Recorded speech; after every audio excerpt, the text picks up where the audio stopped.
This is the 12 noon press briefing for the incident. I ask a few things. One, that you just mute any cell phones.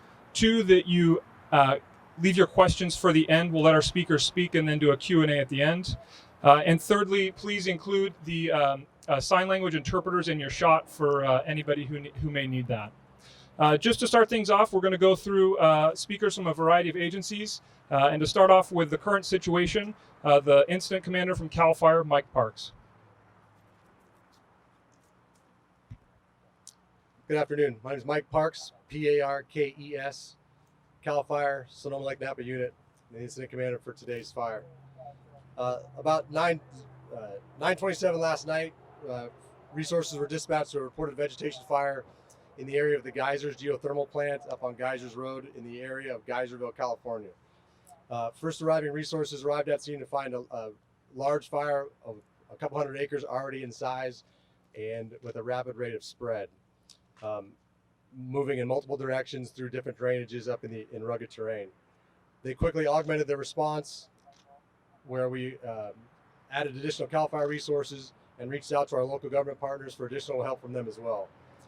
The fire turned out to be fueled by what we believe to be about 60-mile-an-hour winds, plus or minus, and the terrain up there in that area is very rugged. Throughout the night, the fire continued to push wind-driven down toward the community of Geyserville in that general area. Pushed down and surfaced in the Geyserville area sometime around 5:30 o'clock this morning. At that point, we initiated the evacuation order for the community of Geyserville along with the sheriff's office, working with the sheriff's office, and evacuated that community as well as other areas up above the fire area. We had augmented our dispatch for the weather of the time. We had additional helicopters on, additional personnel, additional engines, and our regional command center had added a night flying aircraft as well to be prepared in advance of this weather event that we saw coming. The fire is currently staffed by about 500 personnel from all numerous agencies from all the northern half of the state. We have approximately 8 air tankers assigned, and the VLAT is on its way now. The very large air tanker is on its way now. We expect the fire to grow. It is currently still at 10,000 acres. The acreage will adjust later on as we get better eyes on it throughout the day and have a better opportunity to map it. But the rugged terrain, the rapidly expanding incident, and the darkness last night made it tough to get a good, accurate picture of the amount of acreage. We are comfortable. It is probably at or above 10,000 acres. The number of structures, we do have some destroyed. We do not have an actual count on them yet. We have teams out on the field now surveying those structures to determine whether they were residences or general outbuildings. Once we get that confirmed, we will add that to our daily report. But as of right now, we cannot confirm or deny the number of residences that we have destroyed. That's all I have.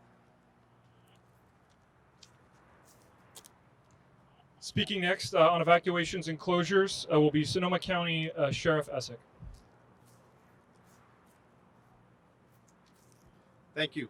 My name is Mark Essick. I'm the Sheriff of Sonoma County, and I'm here to provide an update on the law enforcement aspect of this event. Currently, we have about 100 law enforcement personnel assisting with the fire, and that is composed of the Sonoma County Sheriff's Office, the Santa Rosa Police Department through mutual aid, the California Highway Patrol through mutual aid, along with Fish and Wildlife and Sonoma County Animal Control.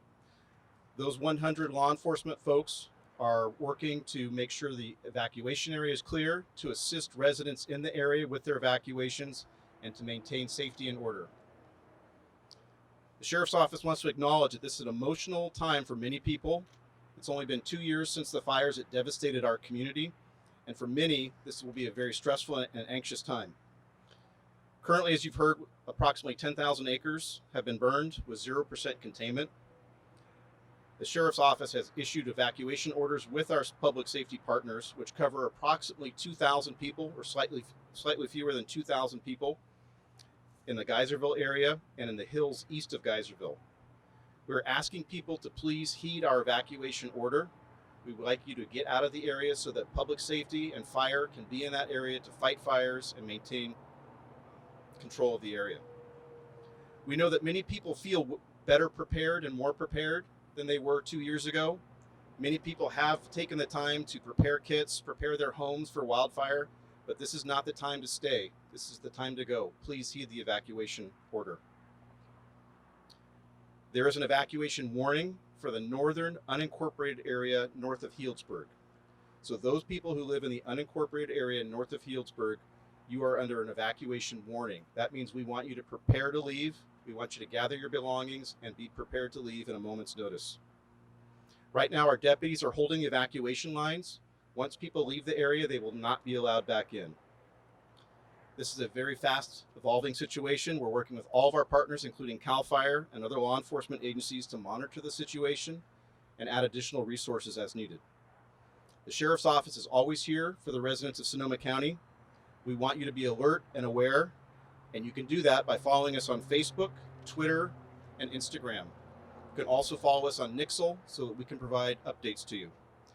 The last thing I want to stress is take care of each other. We want you checking on your neighbors, particularly your neighbors who are elderly or may not be ambulatory. We want you to check on them and make sure they're okay.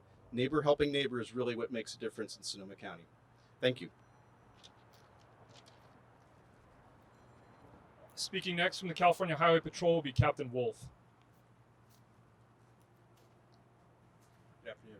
It's Captain Aristotle Wolf with California Highway Patrol. I'm the commander of the Santa Rosa CHP area. The Highway Patrol is, as Sheriff Essex said, we are assisting with the law enforcement efforts here. Our main role currently is to maintain and monitor current closures on roadways and to check for the potential of upcoming or needed closures should they arise. Currently, we are keep holding locations on SR 128 at Alexander Valley Road and Lytton Springs. People are being turned to go back to Healdsburg. And on the east end, where 128 is closed at Pine Flat. We have contingencies and are prepared to close US 101 if that would be necessary. And we'd work with our Caltrans partners to do so. However, there is absolutely no indication at this time that we are going to need to do it, but we want to be ready. I would ask that commuters who travel these locations prepare accordingly. If you need to leave and travel south, or if you need to travel north, be prepared that if an emergency exists where you needed to close 101, you may have access denied. So please monitor our social media and the county's social media to keep up to date on that. I would also just like to add that the Highway Patrol is prepared to add more resources if needed. Right now, we are doing it with local resources, but we have statewide resources that we can always bring in. We have air units that can support in an observation or rescue capacity if needed. And I just lastly would like to speak to driving behavior. This is a trying time for everyone. It's a particularly emotional time for Sonoma County, as our memory has not faded from the last fire. People are particularly irritable behind the wheel of their car when they can't get where they're going or when they're delayed. This is not the time for that. This is the time for Sonoma to be strong as it has been in the past, pull together. If you're delayed, it's probably for a reason, and we can try to explain those reasons, but sometimes our officers are just told to hold an area because there's a firefighting or life-saving need, and we need you to accept that and make alternate plans. And that's the biggest thing. Take care of each other, plan for delays, and keep calm. So thank you very much. Speaking next from the County of Sonoma, Supervisor Ravel.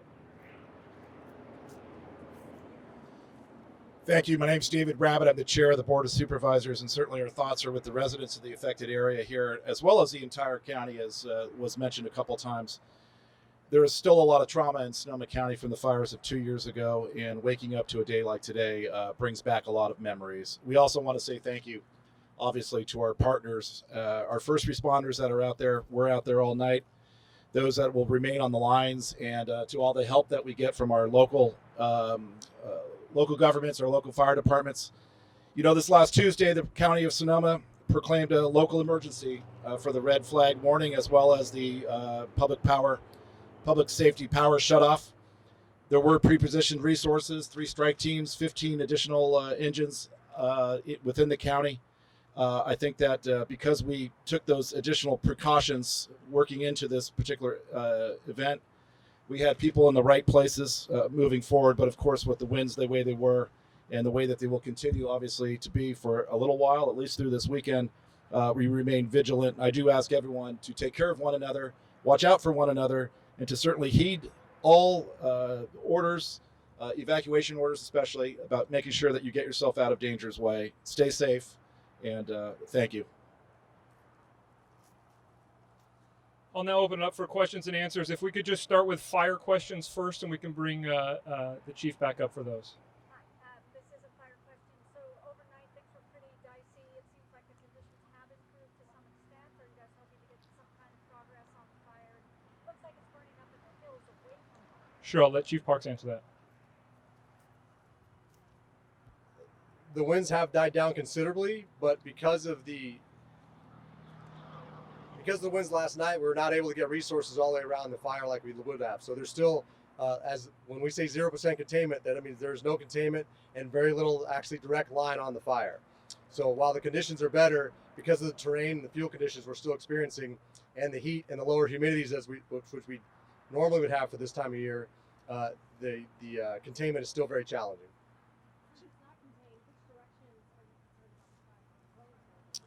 We're still always concerned about the north wind. That's always the drier pattern. So and that is pushing it toward the town of Geyserville. So that is our first priority. And after that are the flanks going back toward the Geysers geothermal plant. It is right on the outskirts, if you will. Thank you. All right, we'll go to questions for law enforcement now about evacuations or closures. Any questions for law enforcement? First of all, have there been any reported injuries at all? Yeah, no reported injuries yet. Sure. You mentioned that it was close to the Geysers, started close to the geothermal plant. Is there any reason to think that somehow might relate to the cause? At this time, cause is still totally under investigation. We have not even begun that process yet. Was the power out in that area? I don't know. We still treat all power lines like they're live, even in the power shutdown area. So I couldn't tell you if that was one of the areas that was in the shutoff area or not. So moving forward, what are you doing different? He's talking about got the aircraft on there sooner, maybe a different story, because it was the Kincade aircraft. That's why things are where they are now. Not necessarily. The wind speeds, if we're at 60-mile-an-hour winds, and that is not I'm not giving that as a fact. That's what I've been told, and I believe that to be true based on the conditions I experienced. Our aircraft cannot drop in those kind of winds anyway. So fixed wing or helicopters. So that wouldn't have made a big difference. Just when you have that kind of wind speed, similar to what we had 2 years ago, the resistance to control is just at a level that's well beyond our capabilities. As the supervisor mentioned, the local county alone had upstaffed upwards of 15 engines. The local CAL FIRE unit had upstaffed engines and resources. We had additional aircraft on anyway, and still the fire had that kind of a head start on us with the fuels and the lower humidities and the wind speed pushing it behind us. Aircraft are dropping on today. Their challenge today is because you don't have enough wind speed, the visibility becomes challenging. As you can see behind us, the smoke lays in, and so sometimes the helicopters can't get as low as they'd like to. But different parts of the fire have different areas of visibility, so the aircraft are working at this very moment all the parts of the fire that they can. And as I just mentioned, they also ordered the very large air tanker from Southern California to come up because they find an area that it can work. It should probably be here about now, but they ordered it. It takes just a very short flight time from Southern California. Chief, there's some high winds forecast for Saturday night into Sunday morning. Yes. Is it kind of imperative that you knock this out as best you can in the next day or two? Imperative is a very accurate term. Yes, for just that reason. Yeah, we're very worried. We're very concerned about the currently projected weather conditions coming this weekend, which are by our forecast looking to be the same or worse than what we just experienced. Yes, we have firefighters from all over the northern half of the state and possibly even the southern half. I just don't have the exact departments, but yes, we're looking at over 500 firefighters, and how many different agencies I don't know. Just multiple from all throughout the state. The sheriff and I have talked earlier, and we are estimating approximately 2,000.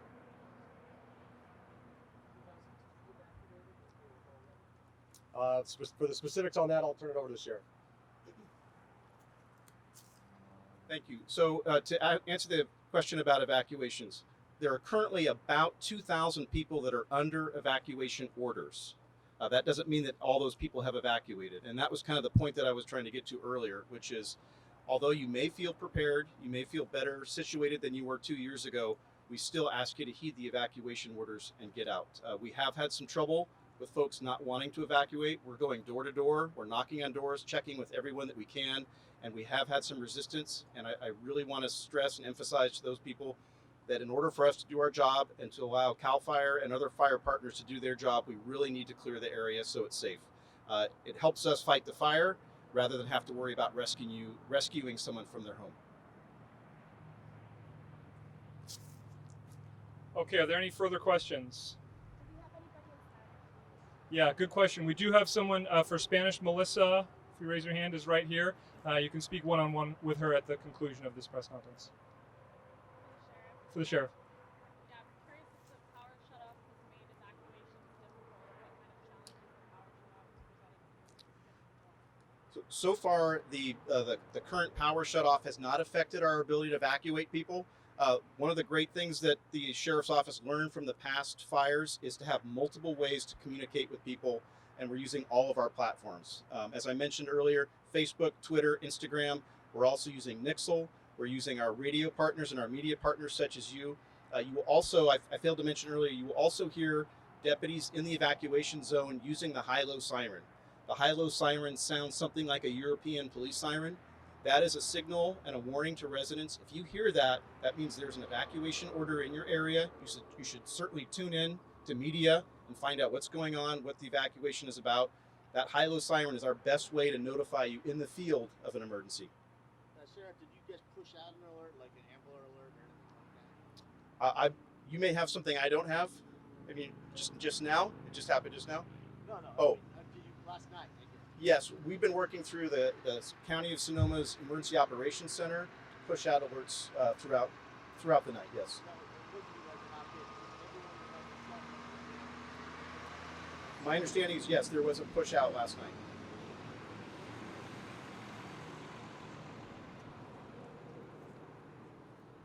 Okay, if I don't have any further questions, everyone up here, including a representative from the Red Cross, will be available for one-on-ones. You can expect the next incident update about the entire incident at 7 p.m. tonight. CAL FIRE, CHP, Sonoma County Sheriffs, all their social media accounts will be available for that information. This concludes the 12 o'clock press conference. Thank you for joining us.